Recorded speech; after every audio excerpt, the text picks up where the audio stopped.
Hello guys, welcome back to my YouTube channel commerce stream by MD Shadan. Guys, जैसा कि आप सभी लोगों को पता, हम लोग क्लास 11th अकाउंटेंसी का जो चैप्टर नंबर 8 है दैट इज़ जर्नल एंट्री, इसके बारे में हम लोग पढ़ रहे थे। ठीक है, तो गाइस अब तक हमने इस चैप्टर के 10 लेक्चर अपलोड कर दिए हैं और वो जो 10 लेक्चर हमने अपलोड किए हैं उसमें हमने क्या किया है, इस चैप्टर से रिलेटेड जितने भी कॉन्सेप्ट होते हैं, ठीक है, ताकि वो आपके इस चैप्टर के जो जर्नल एंट्री है उस कॉन्सेप्ट को बिल्ड कर सके। ठीक है, तो उसमें हमने बहुत सारे एग्जाम्पल किए। ठीक है, लगभग 33 एग्जाम्पल हमने किया था जो आपके कॉन्सेप्ट को बिल्ड करते हैं। ठीक है, अगर आपने हमारे वो सारे वीडियोज़ यानी कि जो 10 लेक्चर हमने अपलोड कर रखे हैं, अगर वो 10 लेक्चर आपने हमारे देखे होंगे अच्छे से, तो आपको सारा कॉन्सेप्ट अच्छे से समझ में आया होगा। ठीक है, और दूसरी चीज़, जितने भी हम ट्रांजेक्शन्स देखे, ठीक है, जितने भी हमने ट्रांजेक्शन्स देखे उसको हम सीखने के लिए क्या किए, सबसे पहले हमने उसको ऑर्डिनरी लैंग्वेज में सीखा।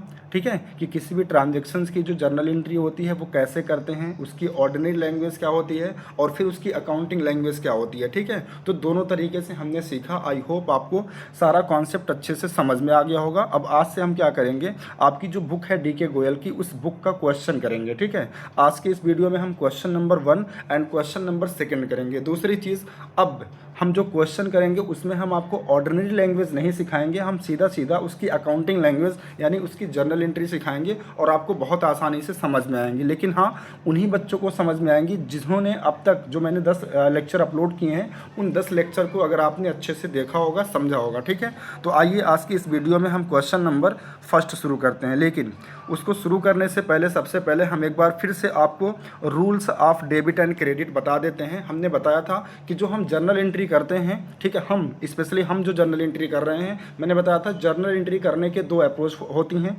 एक को बोलते हैं मॉडर्न अप्रोच और दूसरे को बोलते हैं ट्रेडिशनल अप्रोच। ठीक है, और हम कौन सी अप्रोच से करने वाले हैं, तो गाइज हम मॉडर्न अप्रोच के थ्रू आपको जर्नल एंट्री सिखाएंगे। सर मॉडर्न अप्रोच क्या होता है, तो मॉडर्न अप्रोच के अकॉर्डिंग गाइज क्या होता है कि जितने भी अकाउंट्स होते हैं, ठीक है, जितने भी अकाउंट्स होते हैं हम उनको 5 तरह के अकाउंट में क्लासीफाई कर देते हैं, जिसमें से एक आपका असेट होता है, ठीक है, दूसरा एक्सपेंस होता है, तीसरा कैपिटल होता है, चौथा लाइबिलिटी होता है और पांचवा आपका रिवेन्यू होता है। तो ये 5 तरह के अकाउंट होते हैं। ठीक है, तो आप देखोगे कि जितने भी ट्रांजेक्शन्स होंगे वो उस ट्रांजेक्शन से जो भी इफेक्ट निकलेगा, जो भी एस्पेक्ट निकलेंगे, मैंने बताया था ना, हर एक ट्रांजेक्शन्स के मिनिमम 2 एस्पेक्ट होते हैं। ठीक है, मैक्सिमम 2 से ज़्यादा भी हो सकते हैं लेकिन मिनिमम 2 एस्पेक्ट होते हैं। तो उसमें से हमें एक एस्पेक्ट को डेबिट करते हैं और दूसरे को क्रेडिट करते हैं। अब आपके मन में आ रहा होगा कि सर किसको डेबिट करें और किसको क्रेडिट करें, तो उसके लिए ऑलरेडी मैंने आपको बता रखा है कैसे हम एक एस्पेक्ट को डेबिट करते हैं और कैसे एक हम एस्पेक्ट को क्रेडिट करते हैं। ठीक है, मैंने आपको ऑर्डिनरी लैंग्वेज में और अकाउंटिंग लैंग्वेज में दोनों तरीके से आपको सिखा रखा है। लेकिन आज की इस वीडियो में हम डायरेक्ट क्वेश्चन करेंगे, हम डायरेक्ट जर्नल एंट्री करेंगे। हम उसमें ये नहीं सिखाएंगे कि आपको पहले ऑर्डिनरी लैंग्वेज उसकी क्या होती है, फिर अकाउंटिंग लैंग्वेज क्या होती है, क्योंकि अगर ऐसे सिखाएंगे ना तो वीडियो बहुत ज़्यादा लंबा हो जाएगा। और अब सिखाने की ज़रूरत ही क्या है, हमने अब तक लास्ट जो 10 लेक्चर हमने वीडियो बनाए उसमें मैंने आपको यही तो सिखाया। ठीक है, एग्जाम्पल के थ्रू, अलग अलग एग्जाम्पल के थ्रू मैंने कॉन्सेप्ट ही तो आपको सिखाया कि कैसे हम जर्नल एंट्री बनाते हैं डिफरेंट केसेस में। ठीक है, तो आज की इस वीडियो में हम क्या करेंगे, डायरेक्ट आपको जर्नल एंट्री करना सिखाएंगे। बस आपको ये सिंपल सा रूल याद होना चाहिए। क्या याद रखना, अगर आपके बिजनेस में असेट और एक्सपेंस ये 2 चीज़ें इंक्रीज करती हैं तो आप इसको क्या करोगे, डेबिट करोगे। ठीक है, और अगर आपके बिजनेस में ये दोनों चीज़ें डिक्रीज करती हैं तो आप क्या करोगे, क्रेडिट करोगे। ठीक है सर, और अगर ये बाकी जो 3 चीज़ें हैं, क्या क्या, एक तो कैपिटल, लाइबिलिटी और रिवेन्यू, ये 3 चीज़ें अगर आपके बिजनेस में इंक्रीज कर रही हैं तो इसको क्रेडिट करना है और अगर डिक्रीज कर रही हैं तो इसको डेबिट करना है। ठीक है, आइए देखते हैं कैसे क्वेश्चन के थ्रू करेंगे तो आपको अच्छे से समझ में आएगा। ये देखिए आपकी जो बुक है डीके गोयल की 2026 एंड 27, ठीक है, जो लेटेस्ट एडिशन है उसका ये क्वेश्चन है। ठीक है, अगर आपके पास पुरानी बुक है तो आप देख लीजिएगा ये क्वेश्चन है या नहीं है। ठीक है, तो देखो इस क्वेश्चन में कह रहा है कि पहला क्वेश्चन है, कह रहा है कि enter the following transactions in the journal of Ved Prakash and company. ठीक है, देखो 2025 का ट्रांजेक्शन्स दे रखा है, किस मंथ का, जनवरी मंथ का दिया है। ठीक है, 1, 2, 4, 5, 10, 16, 18 एंड 20 इस तरीके से आपको ट्रांजेक्शन्स दे रखी हैं। तो सबसे पहले काम क्या करना, आपको जर्नल का फॉर्मेट बनाना है गाइज। ठीक है, देखो ये जर्नल का फॉर्मेट होता है जिसमें आपका पहला कॉलम डेट का होता है, दूसरा पर्टिकुलर का होता है, तीसरा एलएफ का होता है और चौथा अमाउंट डेबिट का कॉलम होता है और पांचवा अमाउंट क्रेडिट का कॉलम होता है। ठीक है, तो टोटल 5 कॉलम होते हैं जर्नल में, याद रखिएगा। कभी कभी आपसे एमसीक्यू में पूछ लेता है कि बताओ जर्नल में टोटल कितने कॉलम होते हैं, तो याद रखिएगा 5 कॉलम होते हैं। कौन कौन से? Date, particulars, LF, amount, amount. ठीक है,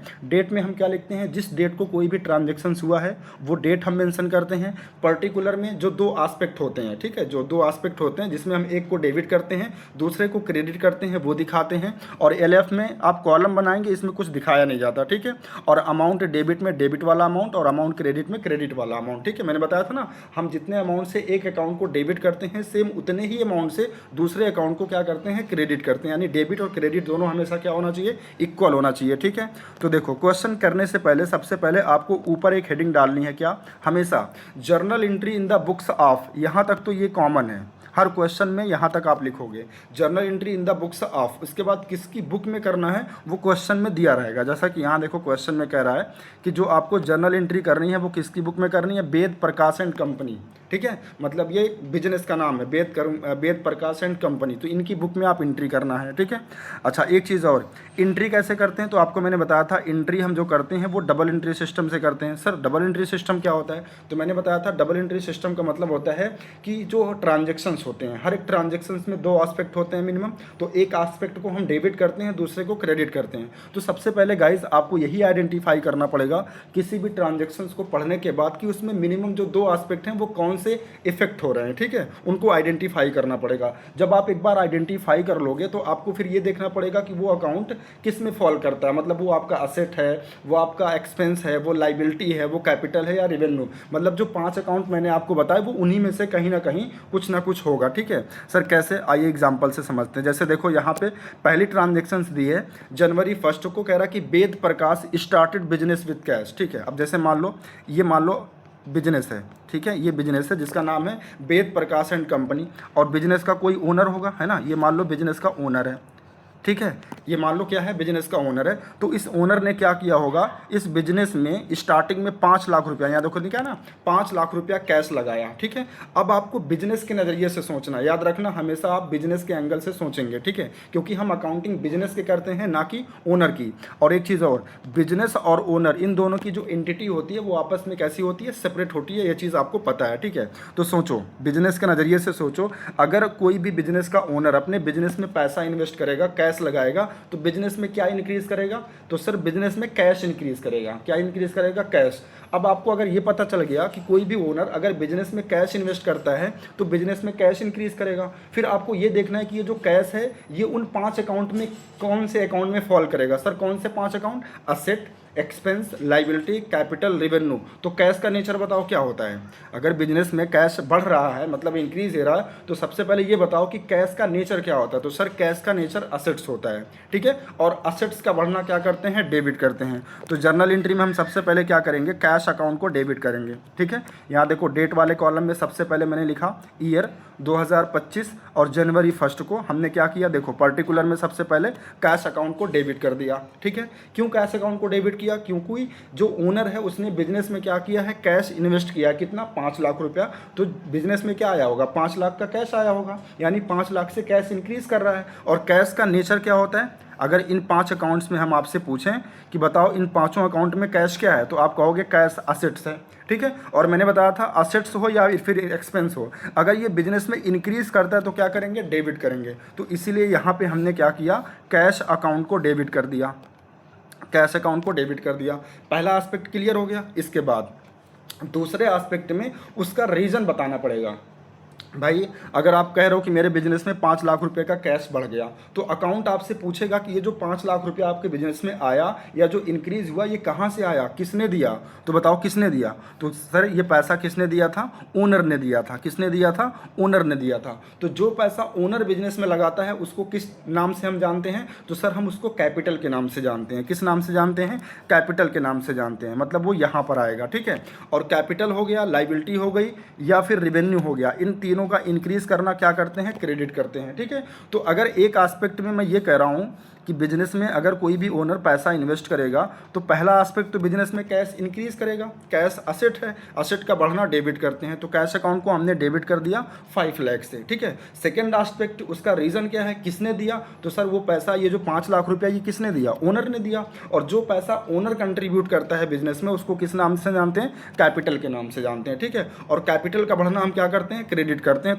तो देखो यहाँ पे हमने क्या किया, टू कैपिटल अकाउंट लिख दिया। ठीक है, अच्छा बहुत सारे बच्चे जो बिगिनर्स होते हैं, जो नए बच्चे होते हैं, वो क्या करते हैं यहाँ पे टू कैपिटल लिख करके फिर यहाँ लिखेंगे क्रेडिट। तो याद रखना क्रेडिट लिखने की कोई रिक्वायरमेंट नहीं है, क्योंकि यहाँ पे ये जो टू वर्ड लिखा है ना, टू का मतलब ही होता है क्रेडिट। ठीक है, तो इस बात को आप याद रखना। तो पहली जो ट्रांजेक्शन है इसकी जर्नल एंट्री क्या होगी, cash account debit to capital account. ठीक है, और फिर हम इसका एक नरेशन लिखेंगे। सर ये नरेशन क्या होता है, नरेशन का मतलब आपने जो ट्रांजेक्शन किया है, जिसकी आपने एंट्री की है, ठीक है, जो रिकॉर्डिंग आपने किया वो किस चीज़ की है। तो यहाँ पे देखो लिखा being business started with cash, यानी हमने कैश से बिजनेस को स्टार्ट किया है, उसकी ये एंट्री है, cash account debit to capital account. देखो एक नॉर्मल इंसान ना, अगर खाली आप cash account debit to capital account लिखोगे तो एक नॉर्मल इंसान को कुछ नहीं समझ में आएगा, क्योंकि अकाउंटिंग की अपनी अलग एक डिफरेंट लैंग्वेज होती है। लेकिन नरेशन अगर लिख लोगे तो नरेशन को पढ़ करके एक नॉर्मल इंसान भी बता सकता है कि हाँ ये किस चीज़ की रिकॉर्डिंग की गई है। बात समझ में आ रही है ना, तो नरेशन बस इसी के लिए होता है। ठीक है, चलो आई होप आपको पहली ट्रांजेक्शन समझ में आ गई होगी। इसके बाद हम देखते हैं नेक्स्ट ट्रांजेक्शन। दूसरी ट्रांजेक्शन में कह रहा जनवरी 2 को परचेज्ड फर्नीचर फॉर कैश। ठीक है, अच्छा अगर मैं यहाँ पे आपसे पूछूं कि जो फर्नीचर परचेज किया जा रहा है वो कौन परचेज कर रहा है, तो आपका जवाब क्या होना चाहिए, सर बिजनेस परचेज कर रहा है। हमेशा हम कोई भी चीज़ जो हम सोचेंगे वो बिजनेस के नज़रिए से सोचेंगे। तो सोचो क्या होगा अगर बिजनेस फर्नीचर परचेज करेगा, तो बिजनेस में क्या इंक्रीज करेगा, सर फर्नीचर इंक्रीज करेगा। और क्योंकि कैश से फर्नीचर परचेज किया जा रहा है तो कैश क्या करेगा, डिक्रीज करेगा। अच्छा फर्नीचर इंक्रीज कर रहा, फर्नीचर का नेचर क्या है, सर असेट है, असेट का इंक्रीज करना क्या करते हैं, डेबिट करते हैं। तो एंट्री में हम फर्नीचर अकाउंट को डेबिट कर देंगे। और कैश जा रहा है बिजनेस से, कैश कम हो रहा है, कैश का नेचर क्या होता है, असेट, तो असेट का डिक्रीज होना हम क्या करते हैं, क्रेडिट करते हैं। तो इसकी एंट्री बन जाएगी, देखो यहाँ जनवरी 2 को क्या बन जाएगा, फर्नीचर अकाउंट डेबिट। क्यों डेबिट हुआ, क्योंकि फर्नीचर इंक्रीज करेगा। अगर बिजनेस ने फर्नीचर परचेज किया है तो बिजनेस में फर्नीचर इंक्रीज करेगा, और कैश डिक्रीज करेगा क्योंकि कैश की पेमेंट हुई होगी। तो जाहिर सी बात है बिजनेस से क्या कम होगा, कैश कम होगा। तो इसकी एंट्री होगी furniture account debit to cash account. Amount हो जाएगा 60,000 एंड 60,000, और इसका नरेशन हो जाएगा being purchased furniture for cash, यानी फर्नीचर परचेज किया गया है कैश दे करके। ठीक है, तो आई होप आपको सेकेंड एंट्री भी क्लियर हो गई होगी। इसके बाद 4 जनवरी को कह रहा कि परचेज गुड्स फॉर कैश। अब यहाँ पे ध्यान देना, देखो अगर कोई भी असेट से परचेज होती है तो हम कहते हैं कि वो पर्टिकुलर असेट से बिजनेस में इंक्रीज हो रही है। तो जो भी असेट्स हम परचेज करते हैं उसको डेबिट करते हैं। लेकिन गुड्स के केस में क्या होता है, जब हम गुड्स परचेज करते हैं, सर गुड्स क्या होता है, गुड्स का मतलब होता है जिस चीज़ में हम डील करते हैं। जैसे मान लो मेरे हाथ में ये पेन है, ठीक है, अगर मैं इसको खरीद और बेच रहा हूँ इसका मतलब मैं पेन में डील कर रहा हूँ, तो पेन मेरे लिए क्या हो जाएगा, गुड्स हो जाएगा। तो अगर हम पेन खरीदते हैं तो पेन तो बढ़ेगा मेरे बिजनेस में, लेकिन हम पेन अकाउंट को डेबिट नहीं करेंगे। ठीक है, पेन अकाउंट को डेबिट नहीं करेंगे। गुड्स के केस में हम हमेशा परचेज अकाउंट को डेबिट करते हैं। ठीक है, और परचेज का जो नेचर होता है गाइज वो एक्सपेंस होता है, क्योंकि अगर हम परचेज करेंगे तो हमारे बिजनेस से कैश बाहर जाएगा, है ना, और अगर कैश बाहर जा रहा तो वो क्या कहलाएगा, एक्सपेंडिचर कहलाएगा। तो यहाँ पे देखो हम एंट्री क्या करेंगे, 4 जनवरी को देखो यहाँ पे हम करेंगे परचेज अकाउंट को डेबिट। देखो 2 जनवरी में और 4 जनवरी में अंतर का क्या है, यहाँ हमने फर्नीचर अकाउंट को डेबिट किया। क्यों, क्योंकि फर्नीचर हमारा असेट्स है। तो अगर हम कोई एसेट परचेज करते हैं तो हम उस पर्टिकुलर असेट्स को ही डेबिट करते हैं जो हमने खरीदा है। ठीक है, लेकिन गुड्स के केस में कभी भी, जैसे मान लो मेरा काम है मान लो मेरा काम फर्नीचर खरीदना और फर्नीचर बेचना होता, तो फिर फर्नीचर मेरे लिए गुड्स हो जाता। तब उस केस में हम फर्नीचर को डेबिट ना करते, परचेज अकाउंट को डेबिट करते। ठीक है, तो याद रखना हमेशा गुड्स के केस में हम किसको डेबिट करेंगे, परचेज अकाउंट को डेबिट करेंगे। सर परचेज अकाउंट का नेचर क्या होता है, तो परचेज अकाउंट का नेचर याद रखना एक्सपेंस होता है, और एक्सपेंस का बढ़ना हमेशा डेबिट होता है। तो इसीलिए परचेज अकाउंट को हमने डेबिट कर दिया, कितने से, 47,000 से। और क्रेडिट क्या होगा, टू कैश अकाउंट। सर क्यों, क्योंकि कैश दे करके हम परचेज कर रहे हैं गुड्स, तो कैश हमारे बिजनेस से कम होगा, डिक्रीज होगा। और कैश का नेचर क्या होता है, असेट्स, और असेट्स का डिक्रीज होना हम क्या करते हैं, क्रेडिट करते हैं। ठीक है, तो 47,000 से टू कैश अकाउंट, यानी कैश अकाउंट को क्रेडिट कर देंगे। ठीक है, समझ में आ रहा है ना। और इसका नरेशन लिख देंगे being goods purchased for cash. Okay, तो आई होप आपको यहाँ तक क्लियर हो गया होगा। इसके बाद नेक्स्ट ट्रांजैक्शन देखते हैं, 4 के बाद 5 कह रहा कि बॉट गुड्स फ्रॉम निर्मल। अब यहाँ पे ध्यान से देखो, इस ट्रांजैक्शन जैसे ऊपर वाली ट्रांजैक्शन में तो क्लियरली लिखा है कि जो गुड्स परचेज किया जा रहा है वो कैश दे करके परचेज किया जा रहा है, लेकिन यहाँ पे तो कहीं नहीं लिखा है कि गुड्स परचेज कर या जो किया जा रहा है यानी जो गुड्स बॉट किया जा रहा है निर्मल से वो कैश में खरीदा जा रहा है या फिर क्रेडिट बेसिस पर, कुछ नहीं लिखा, सिर्फ नाम दिया है। तो याद रखना, अगर कभी भी क्वेश्चन में कैश वर्ड क्लियरली नहीं दिया है कि हमने जो गुड्स परचेज किया है वो कैश बेसिस पर किया है, यानी कि नेम दे रखा है, किसी पर्सन का नेम दे रखा है, तो वो ट्रांजैक्शंस हमेशा याद रखना, हमेशा क्रेडिट ट्रांजैक्शंस मानी जाती है पूरी अकाउंटेंसी में, यानी जब तक आप अकाउंटेंसी पढ़ोगे तब तक। क्या कहा मैंने, अगर ट्रांजैक्शंस में क्लियरली कैश वर्ड नहीं लिखा है, नाम दिया है, किसी का नेम दिया है, तो वो ट्रांजैक्शंस हमेशा क्रेडिट ट्रांजैक्शंस एज्यूम्ड की जाती है पूरी अकाउंटेंसी में, ठीक है। तो यहाँ पे कह रहा कि बॉट गुड्स फ्रॉम निर्मल, मतलब निर्मल से गुड्स उधार पे खरीदा गया है, ठीक है। तो देखो गुड्स परचेज किया गया है, तो परचेज के केस में क्या होगा, हमारा एक्सपेंस बढ़ेगा, है ना।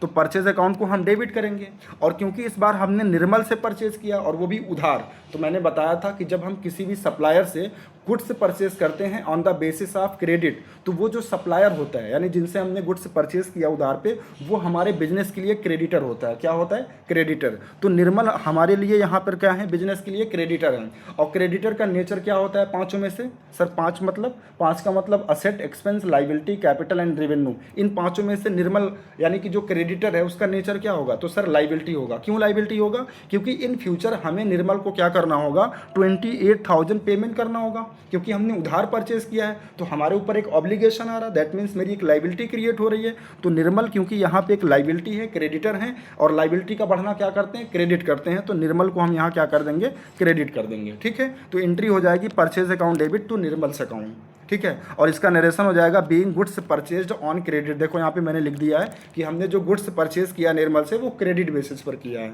ठीक है, क्योंकि नेम दिया था। यहाँ तक क्लियर है, हाँ सर क्लियर है। चलो इसके बाद नेक्स्ट ट्रांजेक्शन देखते हैं, ट्रांजेक्शन नंबर 10। अब यहाँ कह रहा कि पेड कैश टू निर्मल, यानी देखो निर्मल से जो सामान खरीदा गया था अब निर्मल को पेमेंट किया जा रहा है। कितने का पेमेंट किया जा रहा है, 28,000, मतलब पूरा का पूरा 28,000 पेमेंट किया जा रहा है। तो सोचो क्या होगा अगर बिजनेस निर्मल को पेमेंट करेगा। तो देखो निर्मल से जब हमने खरीदा था तो निर्मल हमारे लिए क्या था, क्रेडिटर था, मतलब लाइबिलिटी इंक्रीज कर रही थी। तो जब हम निर्मल को पेमेंट कर देंगे तो हमारा जो क्रेडिटर है वो खत्म हो जाएगा, मतलब जो लाइबिलिटी हमारी वो खत्म हो जाएगी, डिक्रीज कर जाएगी। और लाइबिलिटी का डिक्रीज होना क्या करते हैं गाइस, डेबिट करते हैं। तो यहाँ पे हम निर्मल को वापस से क्या कर देंगे, डेबिट कर देंगे, ठीक है। फिर से समझो, जब निर्मल से हमने देखो सामान खरीदा था तो निर्मल हमारे लिए क्रेडिटर था, ठीक है, मतलब बिजनेस के लिए, और क्रेडिटर बिजनेस की लाइबिलिटी होती है, लाइबिलिटी का बढ़ना क्रेडिट करते हैं। लेकिन जब निर्मल का पेमेंट कर दिया जाएगा तो क्रेडिटर खत्म हो जाएगा, यानी जो लाइबिलिटी है निर्मल नाम की वो खत्म हो जाएगी। तो अब निर्मल को वापस से क्या करना पड़ेगा, डेबिट करना पड़ेगा, ठीक है। और कैश से पेमेंट हुआ, भाई पेमेंट हुआ तो कैश जाएगा, जाहिर सी बात है। तो कैश बिजनेस से डिक्रीज करेगा तो टू कैश अकाउंट कर देंगे, क्योंकि कैश का नेचर क्या होता है, असेट होता है। असेट का कम होना क्या करते हैं, क्रेडिट करते हैं। तो 28,000 ये क्या हो जाएगा, डेबिट एंड क्रेडिट हो जाएगा। और इसका नरेशन आप लिखना चाहो तो क्या हो जाएगा, बीइंग कैश पेड टू निर्मल, यानी निर्मल को हमने कैश की पेमेंट की। आई होप ये भी समझ में आ गया होगा।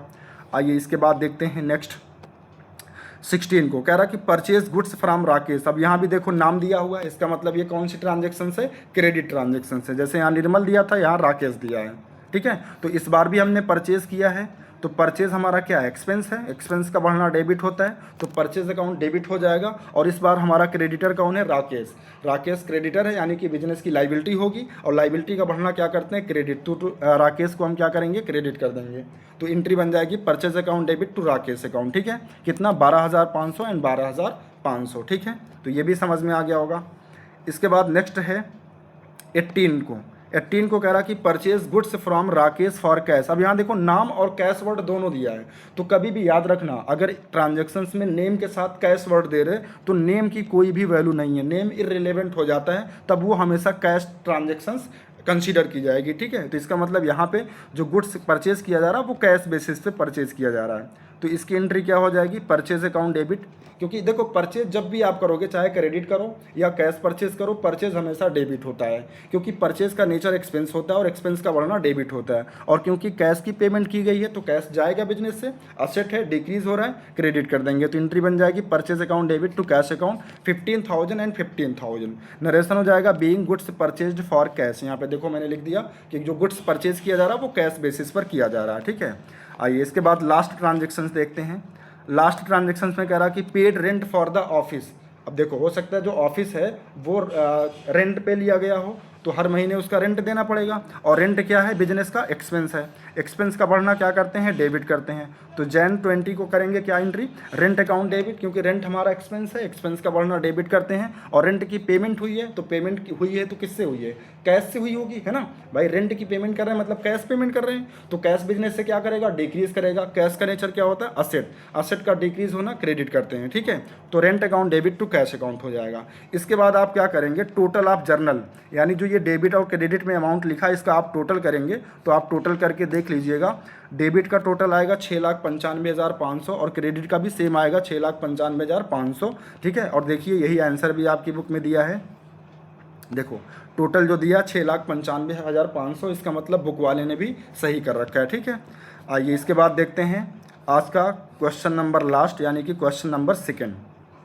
अब देखो इस क्वेश्चन में कह रहा है कि enter the following transactions in the journal of Messrs Sushil and sons, ठीक है। तो सबसे पहले जब आप इसका सोल्यूशन करेंगे तो ऊपर यही लिखेंगे, journal entry in the books of Messrs Sushil and sons, ठीक है। इसके बाद फॉर्मेट बनाएंगे जर्नल का, डेट, पर्टिकुलर, LF, अमाउंट, ठीक है। और ट्रांजेक्शन्स पढ़ते जाएंगे और करते जाएंगे। यहाँ देखो दिया है 2025 ईयर और मार्च का ट्रांजेक्शन दिया है। सबसे पहले 6 मार्च को कह रहा है सोल्ड गुड्स फॉर कैश। अब इस बार देखो बिजनेस क्या कर रहा है, गुड्स को सोल्ड कर रहा है। तो सोचो बिजनेस को क्या होगा अगर बिजनेस गुड्स को सोल्ड करेगा कैश बेसिस पर। अच्छा यहाँ पे कुछ नहीं लिखा है, एक चीज़ और ये भी ध्यान से देखो, अच्छा नहीं लिखा है सोल्ड गुड्स फॉर कैश, यानी नगद में गुड्स बेचा गया। तो सोचे क्या होगा, अगर कोई भी बिजनेस गुड्स बेचेगा तो क्या होगा, बिजनेस में कैश इंक्रीज करेगा, कैश आएगा। कैश का नेचर क्या है, असेट, असेट का बढ़ना क्या करते हैं, डेबिट। और दूसरी चीज़ गुड्स जो बेचा गया है इसको क्या बोलते हैं, इसको बोलते हैं सेल्स, ठीक है। भाई जब हम जैसे जब गुड्स को परचेज करते हैं तो हम क्या लिखते हैं, परचेज, ठीक है। और परचेज हमारा क्या होता है, एक्सपेंस होता है। क्यों, क्योंकि परचेज करने पर बिजनेस से कैश का आउटफ्लो होता है। लेकिन जब हम गुड्स को सेल करते हैं तो बिजनेस में क्या होता है, पैसा आता है, कैश का इनफ्लो होता है, ठीक है। और जो सेल्स अकाउंट होता है ये बिजनेस के लिए रेवेन्यू होता है, और रेवेन्यू का बढ़ना क्या होता है, क्रेडिट होता है। ये बात मैंने पहले भी आपको बता रखा है। तो इसकी एंट्री हो जाएगी cash account debit to sales account, और नरेशन हो जाएगा being goods sold for cash, कितना 50,000 एंड 50,000, ठीक है। तो आई होप पहली एंट्री आपको समझ में आ गई होगी।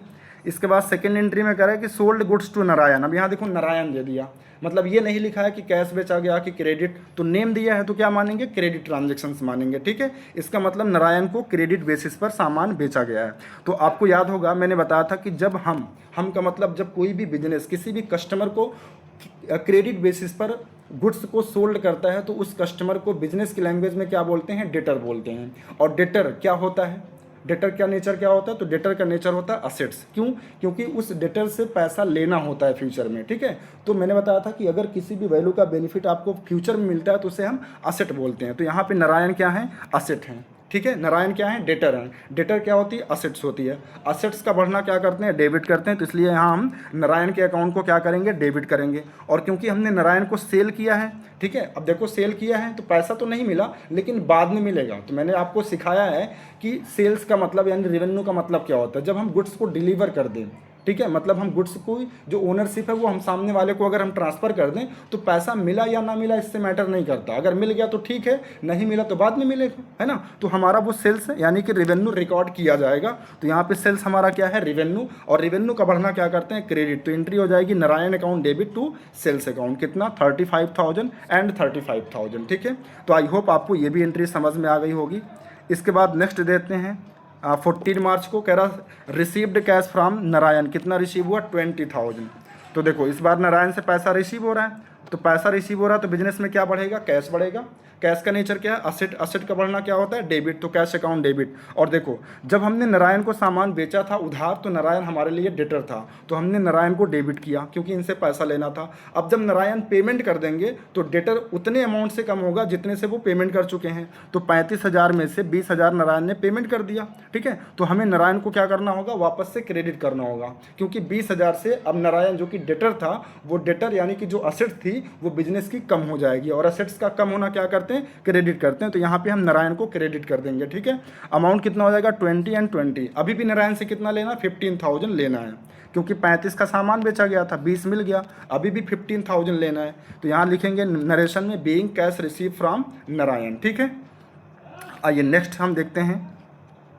नेक्स्ट में कह रहा है कि रिसीव्ड कमीशन 1800 रुपया, यानी कमीशन हमें मिला है 1800 रुपया। तो कमीशन आपने देखा कैसा होता है, लाल पीला हरा नीला, नहीं सर। तो देखो हम बोलते ज़रूर हैं कि हमको कमीशन मिला, लेकिन कमीशन नहीं मिल रहा होता, हमको कैश मिल रहा होता है, ठीक है। तो अगर हमको कह रहा कि कमीशन मिला मतलब कि कैश मिला, तो बिजनेस में कैश इंक्रीज करेगा। और कैश का नेचर क्या होता है, असेट, असेट का बढ़ना क्या होता है, डेबिट, तो कैश अकाउंट को डेबिट कर देंगे 1800 से। और जो कमीशन हमें मिल रहा है बताओ वो हम हमारे लिए क्या है, एक्सपेंस है या रिवेन्यू है, सर रिवेन्यू है, ठीक है। तो कमीशन हमारे लिए रिवेन्यू है, और रिवेन्यू का बढ़ना क्या करते हैं, क्रेडिट करते हैं। तो यहाँ पे हो जाएगा टू कमीशन अकाउंट कितना, 1800, ठीक है। चलो इसके बाद नेक्स्ट, नेक्स्ट कह रहा कि wages paid, sorry wages paid नहीं है, नेक्स्ट है, हाँ यहाँ पे 27 को पेड सैलरी टू गोपाल, ठीक है। गोपाल को सैलरी पे की जा रही है। तो सैलरी जो हम पे कर रहे हैं वो बिजनेस के लिए क्या होगा, एक्सपेंस होगा। एक्सपेंस का बढ़ना क्या होता है, डेबिट, तो हम लिखेंगे सैलरी अकाउंट डेबिट। और कैसे पेमेंट हुआ होगा, कैश से, तो कैश कम होगा, कैश का कम होना क्या करते हैं, क्रेडिट, तो cash salary account debit to cash account. अब बहुत सारे बच्चे जो ट्रेडिशनल अप्रोच को फॉलो करते हैं ना, वो गोपाल से भी मतलब निकालेंगे, वो सोचेंगे गोपाल को पेमेंट हो रहा तो गोपाल रिसीवर है तो गोपाल अकाउंट डेबिट होगा। नहीं, याद रखना किसी भी नॉमिनल अकाउंट के केस में जो पर्सन होता है वो इररिलेवेंट होता है, उससे कोई मतलब नहीं होता, ठीक है। हाँ नरेशन में जरूर लिखेंगे, यहाँ देखो लिखेंगे being salary paid to Gopal, ठीक है। लेकिन इसकी जो एंट्री होगी वो क्या होगी, सैलरी अकाउंट डेबिट, क्योंकि सैलरी बिजनेस का एक्सपेंस है, एक्सपेंस का बढ़ना डेबिट होता है। और कैश से पेमेंट की गई है तो कैश डिक्रीज होगा, कैश का नेचर असेट होता है, असेट का डिक्रीज होना क्रेडिट करते हैं। तो salary account debit to cash account, ठीक है। सिंपल, कोई बड़ी डील नहीं है गाइस, आपको सब समझ में आ रहा होगा अगर आपने हमारा जो कंसेप्ट वाला एग्जाम्पल है वो अगर आपने अच्छे से पढ़ा होगा और सीखा होगा। चलो इसके बाद नेक्स्ट है, कह रहा कि रिसीव्ड कैश फ्रॉम नारायण। देखो जो 15,000 बचा था वो भी नारायण हमको पेमेंट कर दे रहा है, तो इसकी एंट्री हो जाएगी क्या, cash account debit, cash account debit to Narayan. Narayan हमारा क्या था, डेटर, जब पेमेंट कर देगा तो डेटर कम हो जाएगा, डेटर कम होने का मतलब असेट कम हो जाएगा। तो नारायण को हम यहाँ क्रेडिट कर देंगे कितने से, 15,000। ये देखो 1,50,000 लिखा है, इसको 15 कर लीजिएगा, एंड ये 15,000, ठीक है। तो cash account debit to Narayan, narration क्या हो जाएगा, being cash receive from Narayan. चलो इसके बाद नेक्स्ट, नेक्स्ट है withdrew cash from office for personal use, यानी जो ओनर है वो अपने ही बिजनेस से कितना निकाल रहा है, 20,000 विथड्रू कर रहा है पर्सनल यूज़ के लिए। तो इसको क्या बोलते हैं, मैंने बताया था जब कोई भी ओनर अपने ही बिजनेस से कैश या गुड्स अगर अपने पर्सनल यूज़ के लिए निकालता है तो वो क्या होता है, बिजनेस का, बिजनेस के लिए वो ड्राइंग्स कहलाता है, और ड्राइंग्स का नेचर एक्सपेंस होता है, ठीक है। और एक्सपेंस का बढ़ना क्या होता है, डेबिट होता है। तो ड्राइंग अकाउंट को डेबिट कर देंगे, और क्योंकि उसने कैश बिजनेस से निकाला है तो बिजनेस से क्या कम होगा, कैश डिक्रीज करेगा। कैश का नेचर असेट होता है, असेट का डिक्रीज होना हम क्रेडिट करते हैं। तो drawings account debit to cash account कितना, 20,000 एंड 20,000, ठीक है। ये भी आपको समझ में आ गया होगा। इसके बाद नेक्स्ट है wages paid, wages paid, wages का मतलब मजदूरी हमने पेमेंट किया, हमने का मतलब बिजनेस ने, और वेजेस की पेमेंट करना ये बिजनेस के लिए क्या है, आपका एक्सपेंस होता है। अच्छा यहाँ पे देखो मैंने रिकॉर्ड नहीं किया वेजेज वाली ट्रांजेक्शन्स, ठीक है। चलो मैं यहीं पे कर दे रहा हूँ, आप इसको लिख लीजिएगा। 28 के बाद एंट्री क्या बनेगी, आप नोट कर लीजिएगा, wages account debit, wages account debit to cash account, ठीक है। ये एंट्री आप करोगे 28 मार्च के बाद करोगे टू कैश अकाउंट, ठीक है। और अमाउंट दिखा दोगे कितना, एक बार चेक कर लेते हैं अमाउंट कितना है वेजेस का, 16,400, ये देखो 16,400, तो ठीक है। डेट क्या है, डेट है 30, तो 28 के बाद बीच में आप 30 मार्च को, यहाँ पे 30 मार्च को एक एंट्री करेंगे wages account debit, wages account debit to cash account. ठीक है, ये गलती से मैं देखो भूल गया। अमाउंट दिखाएंगे 16,400 डेबिट में और 16,400 क्रेडिट में, इसको आप कर लीजिएगा। ठीक है, अपनी नोटबुक में। ठीक है, तो बेजेस अकाउंट डेबिट क्यों हुआ? क्योंकि बेजेस बिजनेस का एक्सपेंस है। और कैश अकाउंट क्रेडिट क्यों हुआ? क्योंकि पेमेंट हो रही है तो कैश कम होगा, इसलिए हम कैश अकाउंट को क्रेडिट कर रहे हैं। ठीक है, तो उसको आप लिख लीजिएगा, मैं गलती से भूल गया हूँ। इसके बाद नेक्स्ट है, फिर 30 को ही ये कह रहा कि बॉट मशीनरी फॉर कैश, 80,000 की मशीन परचेज की जा रही है। तो मशीन बिजनेस के लिए असेट्स है ना। तो बिजनेस में अगर मशीन परचेज की जाएगी बिजनेस के लिए, तो बिजनेस में क्या बढ़ेगा? मशीन बढ़ेगा। मशीन क्या है? असेट्स है। असेट्स का बढ़ना डेबिट करते हैं तो मशीन अकाउंट डेबिट, और कैश दे करके परचेज किया गया तो बिजनेस से कैश क्या होगा? डिक्रीज होगा, तो वो कैश अकाउंट को हम क्रेडिट कर देंगे। ठीक है, और आपकी एंट्री हो जाएगी machine account debit to cash account, और नरेशन हो जाएगा being bought machinery for cash 80,000 and 80,000। तो गाइज आप एक चीज़ यहाँ पे क्या करिएगा, 29 के बाद यानी ड्राइंग वाली एंट्री के बाद wages account debit to cash account यहाँ 30 तारीख की और एक एंट्री कर लीजिएगा, और अमाउंट आले कालम में 16,800 यहाँ डेबिट और 16,800 रुपया क्रेडिट कर लीजिएगा। उसके बाद तब आप टोटल करिएगा जर्नल का, और जब आप जर्नल का टोटल करेंगे तो डेबिट का टोटल आएगा 2,48,200 और क्रेडिट का टोटल आएगा 2,48,200 सेम आएगा। ठीक है, और आप देखो जो आपका आंसर है वो भी यही आ रहा है, 2,48,200। इसका मतलब बुक वाले ने भी सही कर रखा है। ठीक है, तो गाइज़ आई होप आज की जो वीडियो है इसमें जो मैं आपको डीके गोयल का जो प्रैक्टिकल क्वेश्चन उसमें का जो पहला और दूसरा क्वेश्चन जो मैंने डिस्कशन किया वो आपको अच्छे से समझ में आया होगा। ठीक है, स्पेशली उन बच्चों को बहुत अच्छे से समझ में आया होगा जिन्होंने इस चैप्टर का मेरा लास्ट जो 10 लेक्चर मैंने अपलोड कर रखा है, जिसमें मैंने कंसेप्ट बिल्डिंग एग्जाम्पल को मैंने करवा रखा है। ठीक है, तो अगर वो एग्जाम्पल आपने अच्छे से समझा होगा, ठीक है, लगभग मैंने 33 एग्जाम्पल मैंने करवाया है। लास्ट के 10 लेक्चर्स में मैंने 33 एग्जाम्पल करवाया है। तो वो 33 एग्जाम्पल अगर आपने अच्छे से पढ़ा होगा, उसके नोट्स बनाए होंगे, तो ये क्वेश्चन आपको बहुत इजी लग रहा होगा। ठीक है, आपको लग रहा होगा कि मैं इतना टाइम क्यों ले रहा हूँ। ठीक है, आप सर जल्दी जल्दी क्यों नहीं बताते। ठीक है, तो जो पहली बार देख रहे होंगे, जिनको कॉन्सेप्ट नहीं पता होगा तो उनको तो नहीं समझ में आएगा, मैं पहले बता दे रहा हूँ। लेकिन जिन्होंने मेरा वीडियो सीक्वेंस में देखा है, इसके पहले जो मेरा कंसेप्चुअल वीडियो है, ठीक है, जो 10 लेक्चर्स मैंने अपलोड कर रखे हैं, उनके लिए ये क्वेश्चन बहुत आसान लगेगा।